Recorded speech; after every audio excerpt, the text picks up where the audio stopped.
అందరికీ నమస్తే.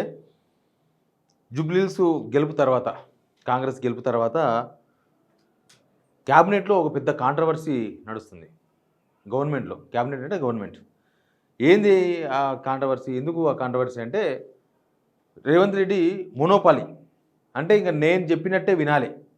నేను చెప్పినట్టు వినకపోతే నేనేం చేయాలో అది చేస్తా అని ఒక భయం సృష్టించే ప్రయత్నాలు చేస్తున్నారు. ఈ మధ్య వరుసగా పేపర్‌లో రాయిస్తున్న వార్తలు, లేకపోతే కొంతమందిని ఇది ఇది ఒక కొత్త ఒరవడి రాజకీయాలల్ల. సొంత పార్టీలో ఎట్లా తిట్టలేరు. సొంత పార్టీలో మంత్రుల మీద ఎవరు ఆరోపణ చేయలేరు. ఏ విమర్శ చేయలేరు. ఇప్పుడు ఎమ్మెల్యేలున్నారు. రేవంత్ రెడ్డి వర్గం ఎమ్మెల్యేలు ఉండొచ్చు కొంతమంది.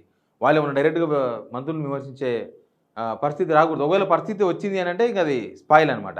అది బ్లాస్ట్, ఆటం బాంబ్ అది. కాబట్టి ఇంకా ఆ సిట్యుయేషన్ రాలేదు. బీజేపీలో ఉన్న రేవంత్ రెడ్డికి అతి సన్నిహితులున్నది బీజేపీలో. బీఆర్ఎస్‌లో బహిరంగంగా అయితే ఎవరు లేరు. లోపల ఎవరు ఉన్నారో తెలవదు. ఇక ఎంఐఎంఓలు వాళ్ళు టచ్ మీ నాట్, తామరాకు మీద నీటి బిందువులాగా ఎవరు గవర్నమెంట్ ఉంటే వాళ్ళతో ఇట్లా ఉంటారు. వాళ్ళు అవతలను ఎప్పుడన్నా విమర్శించానని 100 సార్లు చెప్తే ఒకసారి విమర్శిస్తారు. కానీ బీజేపీలో కొంతమందిని ఎగేస్తున్నారు. ఎవరైతే రేవంత్ రెడ్డి ప్రత్యర్థి అని భావిస్తున్నారో ఆ ప్రత్యర్థుల మీద వాళ్ళని ప్రయోగిస్తున్నట్టు ఈ మధ్య స్టేట్మెంట్స్ అవన్నీ చూస్తే మనకు కనిపిస్తుంది. ఏం కోరుకుంటున్నారు రేవంత్ రెడ్డి గారు అసలు? రేవంత్ రెడ్డి ఏంది? ఆయన హైకమాండ్‌కి ఎవరు ఫిర్యాదు చేయొద్దని కోరుకుంటున్నారా? లేకపోతే నాకు అందరూ లొంగిపోయి ఉండాలని కోరుకుంటున్నారా? ఏమైతుందో తెలవదు. కానీ ఈ మధ్య తీసుకుంటున్న కొన్ని నిర్ణయాలు, లేకపోతే కొంత మొనోపాలిజం ఎట్లా వ్యవహరిస్తున్నారనేది చాలా ఇంపార్టెంట్. ఆ విషయం మీదే కాంగ్రెస్‌లో కూడా చాలా చర్చలు నడుస్తున్నాయి. అన్ని విషయాలు మాట్లాడదాం. సబ్స్క్రైబ్ చేయని వాళ్ళు పక్కా సబ్స్క్రైబ్ చేయండి. రాజకీయాల మీద ఫుల్ అవగాహన కల్పించే కార్యక్రమం చేద్దాం. అందరికీ రాజకీయాల మీద అవగాహన ఉంటే తర్వాత జరగాల్సింది జరుగుతుంది.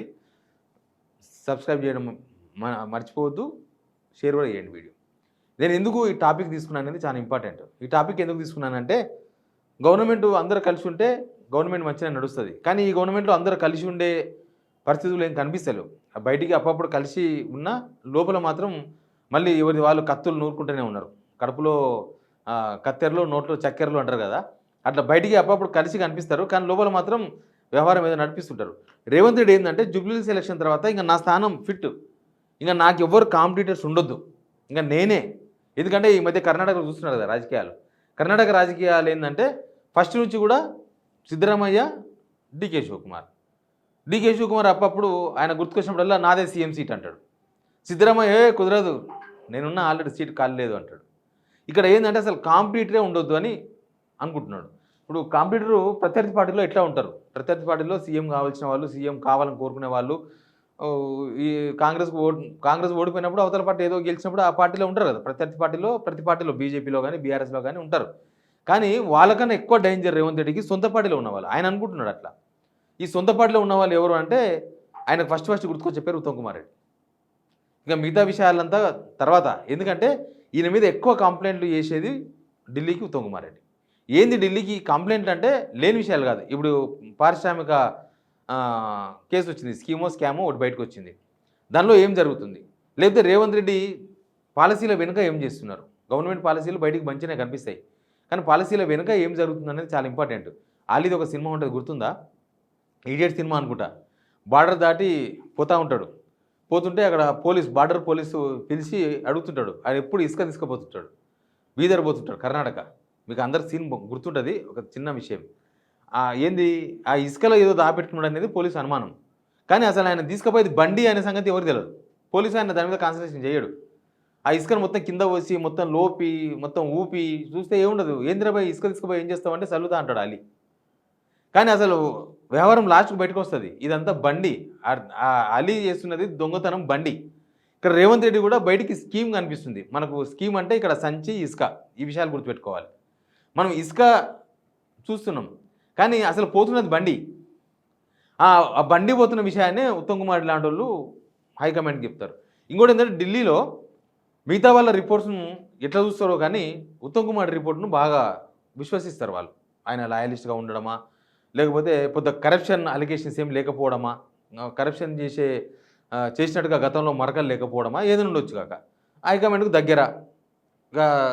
పీసీ చీఫ్గా కూడా చేసిండు, అవన్నీ తెలుసు. అట్లా ఉత్తమ్ కుమార్ రెడ్డి కొంచెం దగ్గర ఉంటుంది. బహుశా ఉత్తమ్ కుమార్ రెడ్డికి ఢిల్లీకి మధ్య కనెక్షన్ కట్ చేద్దామనే ప్రయత్నమా, లేకపోతే ఉత్తమ్ కుమార్ రెడ్డిని దారి తీసుకొచ్చుకునే ప్రయత్నమా, ఉత్తమ్ కుమార్ రెడ్డిని బెదిరించే ప్రయత్నమా ఎందుకు తెలియదు. ఉత్తమ్ కుమార్ రెడ్డి ఇంకొకటి ఏంటంటే ఈ ఒరిజినల్ కాంగ్రెస్ అందరు క్యాండిడేట్ లీడర్, అది కూడా రేవంత్ రెడ్డి బాగా డిస్టర్బ్ చేస్తుంది. రేవంత్ రెడ్డిని ఉత్తమ్ కుమార్ రెడ్డిని డిస్టర్బ్ చేస్తే ఇంకా రేవంత్ రెడ్డి అనుకున్నది నడుస్తుంది రాష్ట్రంలో, ఇంకా హైకమాండ్ దాకా ఏ విషయాలు చేరే అవకాశం ఉండదు అనేది ఆయన ఉద్దేశం ఉండొచ్చు. కానీ చాలా రిపోర్ట్స్ పంపిస్తుంటారు. ఈ ఉత్తమ్ కుమార్ రెడ్డే లేఖలు రాస్తున్నాడు అని రేవంత్ రెడ్డికి ఎట్లా తెలిసిందో మీకు అందరికి బాగా గుర్తుంది కదా. ఉత్తమ్ కుమార్ రెడ్డి, కోమరెడ్డి వెంకరెడ్డి ఇద్దరు ఫోన్లో మాట్లాడిన విషయం బయటకు వచ్చిందని, అసలు ఆ విషయాన్ని కోమరెడ్డిని రేవంత్ రెడ్డి అడిగిండని, అప్పుడే వీళ్ళు మా ఫోన్లు వింటున్నాడు రేవంత్ రెడ్డి, మా ఫోన్లో ట్యాప్ అవుతున్నాయా అని అనుమానాలు వచ్చినాయని, అదంతా పెద్ద చర్చ నడిచింది. ప్లస్ ఏదో ప్రోగ్రాంలో ఏదో సమీక్షలో రివ్యూలో పాల్గొన్నప్పుడు అన్నాడు ఒక మాట, ఇండైరెక్ట్గా అన్నాడు రేవంత్ రెడ్డి, ఒక పొడుగుటైన అంటే ఉత్తమ్ కుమార్ రెడ్డి, పొడుగుటైన ఢిల్లీకి పేపర్లు పంపిస్తున్నాడు, చాలా మంచి మంచి వర్డ్స్, ఇంగ్లీష్ వర్డ్స్ బాగా వాడుతున్నాడు, అవన్నీ వాడేది ఉత్తమ్ కుమార్ రెడ్డి. అట్లా ఉత్తమ్ కుమార్ మీద ఆయనకు ఒక అనుమానం కాదు, విత్ ప్రూఫ్స్తో సహా పట్టుకున్నాడు. ఈయననే ఢిల్లీకి మొత్తం ఇక్కడున్న సమాచారం అంతా చేరవేస్తున్నారు. ఇక మిగతా వాళ్ళతో కొడితే రేవంత్ రెడ్డికి వచ్చేది ఉంటుంది. బట్టి విక్రమార్క ఉన్నాడు, బట్టి విక్రమార్కకు ఢిల్లీలో విశ్వాసం కోల్పోయాడు. ఎందుకు కోల్పోయాడు అంటే ఈ అవినీతి ఆరోపణలు, తీవ్రమైన పర్సెంటేజ్ల ఆరోపణలు ఆయన మీద వచ్చినాయి. ఆయన అంతకుముందు ఉన్నంత ఆయన మీద విశ్వాసం లేదు ఢిల్లీ వాళ్ళకి. సేమ్ టైం ఇవతలకు వస్తే శ్రీధర్ బాబు ఆయన ఒక లైన్ గీసుకున్నాడు, ఆ లైన్ దాటాడు. హైకమాండ్ చెప్తే తప్ప ఆయన హైకమాండ్ కంప్లైంట్ ఇయ్యాడు. హైకమాండే చెప్పాలి, చెప్పు శ్రీధర్ బాబుని కంప్లైంట్ ఇయ్యి, నువ్వు ఏదైనా చెప్పు, అసలు ఏం జరుగుతుంది రాష్ట్రంలో అని అడిగితే తప్ప ఆయన చెప్పాడు. ఆయన సొంతంగా ఏం చెప్పదలుచుకోలేదు. ఇంకా కోమటిరెడ్డి వెంకరెడ్డి వాళ్ళ విషయం మీకు అందరికీ తెలుసు. కోమటిరెడ్డి వెంకరెడ్డి ఇక్కడనే తెల్లారితే పొద్దుముక్తే అప్పుడో మాట ఇప్పుడో మాట, ఇంకా అవంతా అదో పెద్ద కాంట్రవర్సీ, అదో వ్యవహారం, ఆయనది ఒక వ్యవహారం. ఇక రాజనరసింహ సైలెంట్ అయిపోయింది. ఇప్పుడు రాజనరసింహ సీఎం రేస్ నుంచి తప్పుకున్నాడు. సింపుల్గా చెప్పాలంటే ఆయన నేను సీఎం అవుతా అని అనుకోయిండే, కానీ ఇప్పుడు ఆయన లేడు. ఇంకా మిగతా వాళ్ళు పెద్దగా విహెచ్ను కంట్రోల్ చేసుకున్నాడు. విహెచ్ కూడా సీఎం పొజిషన్ తప్పుకున్నాడు. ఇక జానారెడ్డి చర్చలో ఉన్నాడు కానీ ఆయన ఫుల్ ఫోర్స్గా లేడు. ఇక మిగతా వాళ్ళు ఎవరున్నా డీకేఆర్న పార్టీ మారిపోయింది. ఇక ఎవరు లేరు. ఇక ఉత్తమ్ కుమార్ రెడ్డిని కనుక మనం కంట్రోల్ చేయగలిగితే మనం ఏమైనా చేసుకోవచ్చు. ఆడింది ఆట, బండ్లు తీసుకుపోవచ్చు, బస్సులు తీసుకుపోవచ్చు, కార్లు తీసుకుపోవచ్చు. అందుకే ఉత్తమ్ కుమార్ రెడ్డి టార్గెట్గా పావులు కలుపుతున్నాడు. పేపర్లో వార్తలు అయించుడు వేరే మ్యాటర్. జూబల్ కృష్ణారావు కాంపిటేటర్ కాదు. జూబల్ కృష్ణారావు పుల్లలు పెడుతున్నాడు, రేవంత్ రెడ్డి ఏం చేస్తున్నాడు తెలుసుకునే ప్రయత్నాలు చేస్తున్నాడు, ఇట్లాంటివన్నీ చేస్తున్నాడు. కానీ ఆయన సీఎం క్యాండిడేట్ కాదు, ఎప్పటికీ సీఎం క్యాండిడేట్ కాదు. జూబల్ కృష్ణారావు ఏ పార్టీలో ఉన్నా సీఎం క్యాండిడేట్ కాదు. ఆయన ఓన్లీ ఉన్నంతసేపు దీపం ఉన్నంతసేపు ఇల్లు చక్కబెట్టుకునే మంత్రే తప్ప ఆయనతో ఆయన ఇబ్బంది లేదు రేవంత్ రెడ్డికి. రేవంత్ రెడ్డికి వచ్చిన ఇబ్బంది అంతా కూడా ఉత్తమ్ కుమార్ రెడ్డి. ఉత్తమ్ కుమార్ మీద లేనిపోయి పేపర్లో వార్తలు ఆపిస్తే కొంతమంది అవుతారు, కానీ బీజేపీలో సహకరించే కొంతమంది ఉన్నారు. బీజేపీ వాళ్ళతోన ఆరోపణలు చేపిస్తున్నాడు ఉత్తమ్ కుమార్ పైన, ఎందుకంటే డిస్టర్బ్ చేయాలి. ఇప్పుడు ధర్మపురి అరవింద్ ఏమన్నా ఒకసారి వినండి. ఈ మొత్తం కేబినెట్ లోడ్ చేస్తారు. కేంద్రీయ విద్యాలయానికి భూమి ఇస్తలేడు ఉత్తమ్ కుమార్ రెడ్డికి. కేంద్రీయ విద్యాలయం ఇస్తే మీకు ల్యాండ్ చేయడానికి ఏందా ఇబ్బంది? నీకు నాకు అర్థం కాదు. ఏదో నాచుకుంటున్నావు అంటే పైసలు వాటలు కావాలి. అలా కూడా కేంద్రీయ విద్యాలయం శాంక్షన్ అయితే ఎక్కువసేపు ఇస్తే అది ఇంకా మ్యూజిక్ ఉంది, మనకు కాపరేట్ పడుతుంది. దాని ప్రాంప్ట్ అర్థమైంది కదా. క్యాబినెట్లో ఉత్తమ్ కుమార్ రెడ్డిని మించిన అవినీతి పరుడు లేడు ఈయన చేసింది. రెండోది జగిత్యాలలో కేంద్రీయ విద్యాలయానికి ల్యాండ్ ఇస్తలేరు. ఈ రెండు విషయాలు ఆయన మాట్లాడాడు. అసలు ధర్మపురి అరవింద్ ఒకవేళ ల్యాండ్ ఇవ్వకపోతే ప్రభుత్వాన్ని ప్రశ్నించాలి. ప్రభుత్వాన్ని కదా ప్రశ్నించాల్సింది. ఆడ ఇరిగేషన్కి సంబంధించిందో లేకపోతే ఆయన శాఖ ఏంది సివిల్ సప్లయర్స్ ఉత్తమ్ కుమార్ రెడ్డి, ఈ రెండు శాఖలకు సంబంధించిన భూమి ఏదైనా ఉందనుకుందాం. ఆ భూమి కోసం వీళ్ళు ఏదైనా ఇండియన్ పెట్టినారు కేంద్రీయ విశ్వవిద్యాలయం అనుకుందాం. అది రెవెన్యూ డిపార్ట్మెంట్ చూస్తుంది. మళ్ళీ రెవెన్యూ డిపార్ట్మెంట్ ఎవరి చేతిలో ఉంది? పొంగులేటి శ్రీనివాసరెడ్డి పేరు. మరి ధర్మపురి అరవింద్ ఆ విషయాన్ని ఎందుకు ప్రస్తావించాడు? ఉత్తమ్ కుమార్ రెడ్డి ఎందుకు టార్గెట్ చేసినట్టే ధర్మపురి అరవింద్ రేవంత్ రెడ్డి చాలా దగ్గర, ఆయన ఈ గవర్నమెంట్లో చాలా దగ్గర అయ్యాడు, క్లోజ్ దోస్త్, జిగిరి దోస్త్ అయ్యాడు. ధర్మపురి అరవింద్ రేవంత్ రెడ్డిని చూసుకొని బీజేపీని కూడా విమర్శలు పాలు చేసిండు. మొన్న ఎలక్షన్స్ కూడా అడ్డదిడ్డమైన మాట్లాడితే ఏకంగా షోకాస్ నోటీస్ ఇచ్చారు, కమ్ ఢిల్లీ రా అని. ధర్మపురి అరవింద్ ఒరిజినల్ కాదు, ఫేక్. ఆయన ఏంది రేవంత్ రెడ్డితోనో సాన్నిధ్యంతోనో ఇవన్నీ రేవంత్ రెడ్డి మాట్లాడిస్తున్నాడు అనేది క్లియర్గా పడతాయి. ఇంకొకరు ధర్మపురి అరవింద్కి అంత అది ఉంటే అసలు హైదరాబాద్లో భూముల గురించి కూడా మాట్లాడచ్చు కదా, మాట్లాడాడు. ఇప్పుడు భూములు అమ్ముతున్నారు, 30%కే వాళ్ళకి ఇచ్చేస్తాం, రెగ్యులరైజ్ చేస్తాం భూములు వాళ్ళకే అంటున్నాడు. ఇంకోరు మహేశ్వర్ రెడ్డి ఏ పూట కాపూట మాట్లాడు, ఏ పూట కాపూట.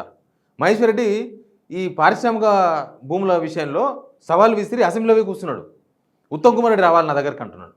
గవర్నమెంట్ ప్రశ్నించాలి, అది మినిస్టర్, రెవెన్యూ మినిస్టర్ లేకపోతే మొత్తం మున్సిపల్ శాఖ మినిస్టర్ రేవంత్ రెడ్డి, వీళ్ళందరినీ వాడుతున్నాడు అనమాట Revanth Reddy. Not only Uttam Kumar Reddy, BRS లీడర్ల మీద కూడా వీళ్ళతోనే మాట్లాడిపిస్తాడు. ఇంకా కొంతమంది ఉన్నారు, వాళ్ళ పేర్లు మీకు అన్నీ తెలుసు. వీళ్ళతో అంటే బీజేపీలో ఈయనకు కొంత వర్గం ఉంది రేవంత్ రెడ్డికి, వాళ్ళతోనే మాట్లాడిపిస్తుంటాడు అవతల ప్రత్యర్థుల మీద. రేవంత్ రెడ్డి కొట్టాలనుకున్న వాళ్ళు క్యాబినెట్ మాట్లాడదు, ఎందుకంటే రేవంత్ రెడ్డి అసలు విషయాలు తెలుసు కాబట్టి. ఆయన ఇసుక కాదు తీసుకుపోతున్నది బండి అన్న సంగతి క్యాబినెట్లో అందరికీ తెలుసు కాబట్టి వాళ్ళు మాట్లాడరు. వీళ్ళది ఏమున్నది, ఈ పూటకు రేవంత్ రెడ్డి సపోర్ట్ చేస్తే అయిపోయా, రేవంత్ రెడ్డి తరఫున మాట్లాడితే అయిపోయా, ఇట్లా రేవంత్ రెడ్డి ఏం కోరుకుంటున్నాడో అది చేస్తే అయిపోయా. అది బీజేపీలో వీళ్ళు చేసే లైన్. ఇట్లా సరౌండింగ్ మొత్తం కూడా ఉత్తమ్ కుమార్ రెడ్డి టార్గెట్గా నడుస్తుంది వ్యవహారం అంతా కూడా. ఉత్తమ్ కుమార్ రెడ్డి కొడితే మిగతా వాళ్ళంతా సెటిలైట్ అయిపోతున్నది రేవంత్ రెడ్డి నమ్మకం. ఈ విషయాలన్నీ కూడా కాంగ్రెస్లో ఒక పెద్ద చర్చ నడుస్తుంది. ఉత్తమ్ కుమార్ రెడ్డి ఎందుకు టార్గెట్ అవుతున్నాడు అంటే ప్రతిసారి ఇది ప్రాబ్లం. ఉత్తమ్ కుమార్ రెడ్డి సైలెంట్ చేసేస్తే మన బుద్ధి నడుస్తుంది, ఇంకా మనం మళ్ళీ ఏదంటే నడపవచ్చు. కానీ అనవసరంగా నన్ను రేపు అన్నాడు దింపితే నెక్స్ట్ ఉత్తమ్ కుమార్ రెడ్డి అనేది బాగా బిల్ట్ అయింది కాంగ్రెస్లో. అది కూడా రేవంత్ రెడ్డిని ఇబ్బంది పెడుతున్న అంశం. సరే కాంగ్రెస్ హైకమాండ్ ఎవరిని పెడుతుందో ఏం కదా తర్వాత విషయాలు, కానీ క్యాబినెట్లో ఇంత గొడవ నడుస్తుంది అని చెప్పే ప్రయత్నమే ఈ వార్త. Please subscribe signal TV.